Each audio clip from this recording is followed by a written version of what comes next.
तो यहाँ पर हमारे पास है क्लास 10th एनसीईआरटी का मैथ एक्सरसाइज 3.6 और 3.6 का यहाँ पर दूसरे का तीसरे नंबर का प्रश्न यहाँ पर देखने वाले हैं, जो कि इस एक्सरसाइज का अंतिम प्रश्न है। प्रश्न क्या है कि रूही 300 किलोमीटर की दूरी स्थित अपने घर जाने के लिए कुछ दूरी रेलगाड़ी द्वारा तय करती है और कुछ बस से तय करती है, ठीक है। और यहाँ पर यदि वो 60 किलोमीटर रेलगाड़ी से तथा शेष बस से यात्रा करे तो उसे 4 घंटे लगते हैं, और 100 किलोमीटर रेलगाड़ी से तथा शेष बस से यात्रा करे तो उसे 10 मिनट अधिक लगते हैं। तो रेलगाड़ी एवं बस की चाल ज्ञात करें। इस प्रश्न को पहले तो समझना पड़ेगा। समझना क्या पड़ेगा, देखो यहाँ से सपोज ये रूही का घर है, समझो बात को, ये रूही का घर है, ये हमने घर बना दिया है, ठीक है। और ये है एक जगह जहाँ पर 300 किलोमीटर की दूरी से, यहाँ मान लो यहाँ पर रूही है, यहाँ पर रूही है, यहाँ से रूही को अपने घर तक जाने के लिए 300 किलोमीटर की दूरी तय करनी पड़ेगी। कितना? 300 किलोमीटर की दूरी तय करनी है। पहले स्थिति में क्या है कि पहले स्थिति में रूही को 300 किलोमीटर दूरी तय करना है, और पहले स्थिति में वो 60 किलोमीटर रेलगाड़ी से चलती है। सपोज यहाँ से लेके यहाँ तक वह रेलगाड़ी से चल रही है, किससे? रेलगाड़ी यहाँ से यहाँ तक आई, फिर यहाँ से यहाँ तक वह बस से जाती है। अब 60 किलोमीटर अगर रेलगाड़ी से तय कर रही है, कुल दूरी 300 किलोमीटर है, तुमको पता होना चाहिए कि 240 किलोमीटर यह बस से तय करेगी। ये तो नॉर्मल सी बात है ना। इसी तरह से अगर मान लो वो 100 किलोमीटर अगर रेलगाड़ी से तय करे, 100 किलोमीटर तय करे रेलगाड़ी से, ये ट्रेन है यानी रेल है, ठीक है, रेल ही लिख दे रहे हम। 100 किलोमीटर रेल से तय करे तो बस से कितना बच जाएगा? बस से बच जाएगा तुमको 200 किलोमीटर, ठीक है। तो दो स्थितियां यहाँ पर बन रही है, घर जाने के लिए दो स्थिति बन रही है। पहली स्थिति में 60 किलोमीटर रेलगाड़ी से और शेष कितना बचा? 240 किलोमीटर बस से। दूसरी स्थिति में 100 किलोमीटर किससे? रेल से या ट्रेन से, और 200 किलोमीटर यहाँ पर बस से उसको तय करना पड़ रहा है। ये तो दूरी की बात है। पहली स्थिति में जो कुल समय लग रहा है, पहली स्थिति में जो कुल समय लग रहा है वो 4 घंटा लग रहा है। कितना लग रहा है? कुल समय 4 घंटे लग रहे हैं।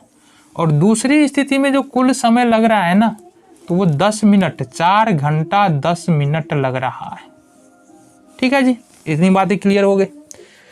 अब हमको यहाँ पर निकालना है रेलगाड़ी एवं बस की चाल।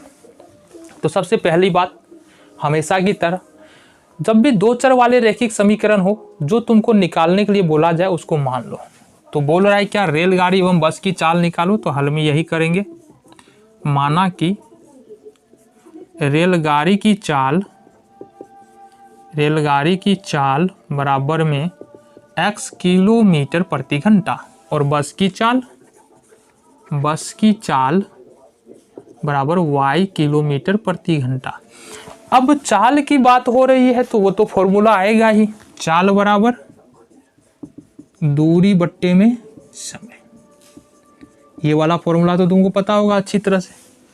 चूंकि यहाँ पर चाल बराबर दूरी बट्टा समय फॉर्मूले का उपयोग हम लोग करने वाले हैं, और पता है हमको क्या क्या, दूरी पता है और समय पता है। दूरी पता है और क्या पता है? समय पता है। और हमको क्या करना है? चाल निकालना है, ठीक है जी। क्या करना है? चाल निकालना है।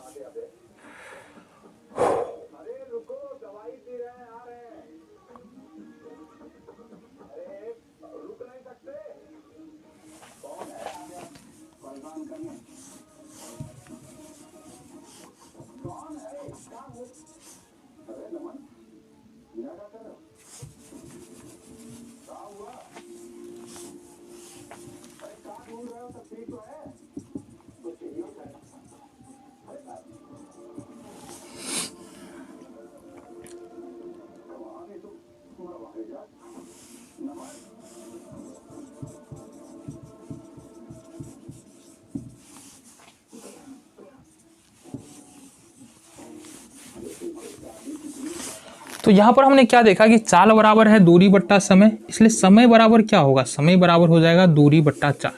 अब हमने देखो हमारे पास है क्या, पहले तो समय पता है, उसके बाद हमको पता है कि बस से कितनी दूरी तय किया जा रहा है और ट्रेन से कितनी दूरी तय किया जा रहा है, ये हमको पता है। दोनों दो स्थिति बन रही है, दोनों ही स्थितियों में यहाँ पर हमको पता है। पहली स्थिति के लिए देखेंगे तो कुल समय लग रहा है वो लग रहा है तुमको 4 घंटा। कितना लग रहा है? 4 घंटा लग रहा है। पहली स्थिति में कुल समय 4 घंटा लग रहा है। लेकिन 4 घंटा में तो बस और ट्रेन दोनों का समय आ रहा है। बस से तय कर रहे हैं कितना किलोमीटर? 60 किलोमीटर। ट्रेन से तय कर रहे हैं 60 किलोमीटर और ट्रेन की चाल है x किलोमीटर प्रति घंटा। चाल कितना है? x किलोमीटर प्रति घंटा। अगर दूरी बट्टा चाल करे तो वो दूरी बट्टा चाल करेंगे तो ट्रेन के द्वारा लिया गया समय हमको पता चल जाएगा। तो कुल दूरी 60 किलोमीटर ट्रेन द्वारा और चाल है ट्रेन की x किलोमीटर, दूरी बट्टा चाल कर दिए तो ये समय ट्रेन कितना समय ले रहा है वो हमको पता चल जाएगा। प्लस में अब पता है 240 किलोमीटर तो बस से ही तय करना है और बस की चाल है y किलोमीटर प्रति घंटा। तो फिर दूरी बट्टे चाल करेंगे तो समय हो जाएगा और ये दोनों समय मिला के कितना लग रहा है? 4 घंटा। ये बन गया समीकरण 1। स्थिति 2 के लिए देखेंगे केस 2 में क्या कहा जा रहा है।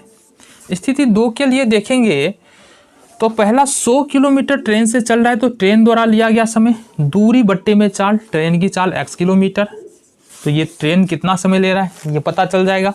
प्लस में फिर से वही करेंगे 100 किलोमीटर अगर ट्रेन से चल गया तो बस से चलेगा 200 किलोमीटर, है ना, 200 किलोमीटर बस से चलेगी ना रूही।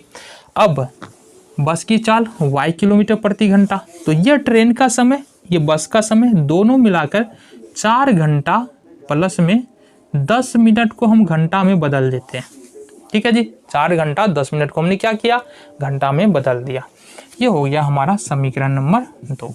तो समीकरण 1 बन गया तुम्हारा, समीकरण 2 बन गया। आओ इसको हम सॉल्व करने की कोशिश करते हैं। सबसे पहले इसको देख लेते हैं, ये कट गया और ये होगा 6 चौका 24, 1 25/6। ये कितना हो जाएगा? 25/6। सबसे पहले इसको ध्यान रखो। चलो हो गया ये हमारा काम तमाम। आ जाओ जी, अब देखते हैं। यहाँ से मान लेंगे, माना कि 1/x बराबर m तथा 1/y बराबर m। तो समीकरण 1 से हमको क्या मिलेगा? समीकरण 1 से, समीकरण 1 क्या हमारे पास? समीकरण 1 है 60 में x प्लस 240 में y बराबर में 4। इसको क्या कर सकते हैं? इसको 60/x है ना, तो इसको लिख सकते हैं 60 गुने 1/x प्लस 240 गुने 1/y बराबर में 4। इसको हम कर सकते हैं 60 गुने 1/x, और 1/x को हमने क्या माना है? m माना है, तो ये होगा 60m प्लस में 240n बराबर में 4। इस समीकरण 3 हो जाएगा। आगे आ जाओ।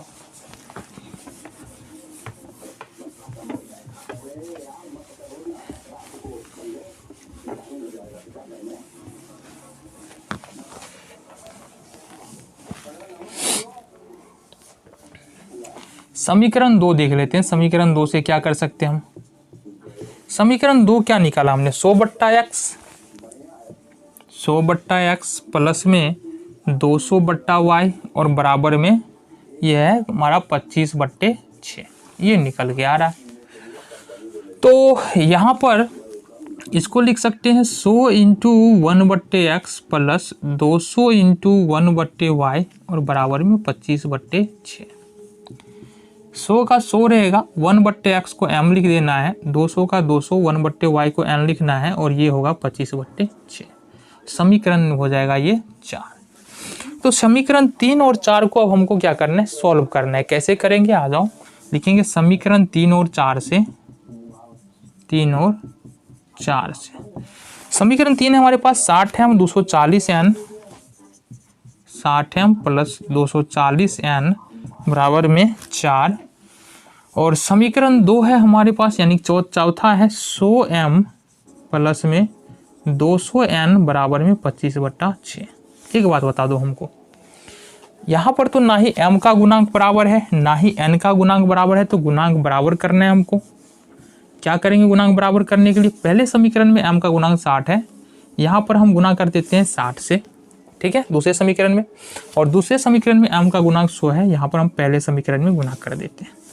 अगर 60m को 100 से गुणा करेंगे तो ये तो 6000 हो जाएगा, 6000m। इसी तरह से 240 को अगर 100 से गुना करेंगे तो ये होगा 24000 हो जाएगा। और बराबर में ये होगा 400।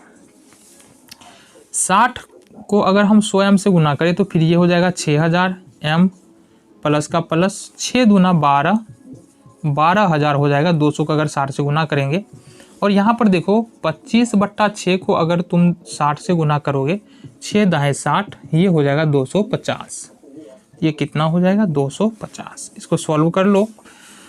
हाँ, यहाँ पर m का गुणांक बराबर हो चुका है, तब इसका मतलब क्या करें, और चिन्ह क्या है, दोनों का चिन्ह है समान, इसका मतलब घटाना पड़ेगा हमको, तो घटा ही लेते हैं। 6000 m से 6000 m कैंसिल, यहाँ बच जाएगा हमारे पास 24 में से 12,000 घटा देंगे तो 12,000 n, ये n हम भूल गए थे, तो 12,000 n, ठीक है जी।